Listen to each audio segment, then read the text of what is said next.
What is atom, ये है next topic. तो atom are made up of subatomic particles, ये जो एटम्स होते हैं ये इन सब एटॉमिक पार्टिकल से बने होते हैं, इलेक्ट्रॉन, प्रोटॉन और न्यूट्रॉन से।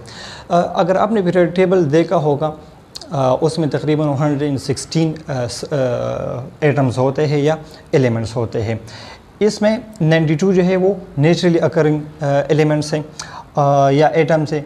फिर इनमें 16 ऐसे हैं जिनसे मिलकर हमारी बॉडी बनी होती है, और फिर इन ही 16 एलिमेंट्स में 6 ऐसे हैं जिससे हमारी बॉडी का 99% मास जो है इनसे मिलकर बना होता है। उसमें सबसे पहला आता है carbon, hydrogen, oxygen, nitrogen, calcium और फास्फोरस।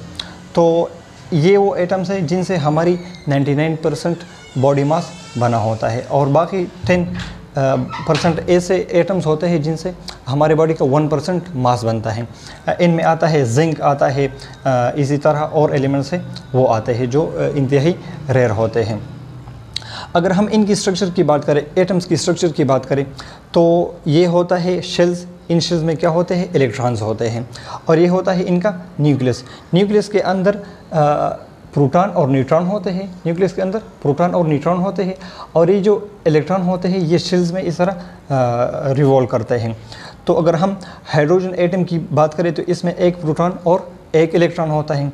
फिर हीलियम आता है, ये उससे थोड़ा सा बड़ा होता है, इसमें 2 इलेक्ट्रॉन और 2 प्रोटॉन होते हैं। इस तरह अगर हम लिथियम की बात करें तो इसमें 3 प्रोटॉन और 3 इलेक्ट्रॉन होते हैं। फिर हम बात करते हैं ऑक्सीजन से। ऑक्सीजन की इसमें इसका एटॉमिक नंबर होता है 8, तो इसमें 8 इलेक्ट्रॉन होते हैं और 8 प्रोटॉन्स होते हैं। फर्स्ट शेल में 2 इलेक्ट्रॉन और फिर सेकंड शेल में 6 इलेक्ट्रॉन, तो फिर ये टोटल हो गए 2 + 6 हो गए 8। तो ये था एटम। इसके बारे में हमने पढ़ा कि ये सब एटॉमिक पार्टिकल से बना होता है, यानी इलेक्ट्रॉन, प्रोटॉन और न्यूट्रॉन से बना होता है। इलेक्ट्रॉन शेल्स में होते हैं और जो प्रोटॉन और न्यूट्रॉन होते हैं वो इसके न्यूक्लियस के अंदर पाए जाते हैं।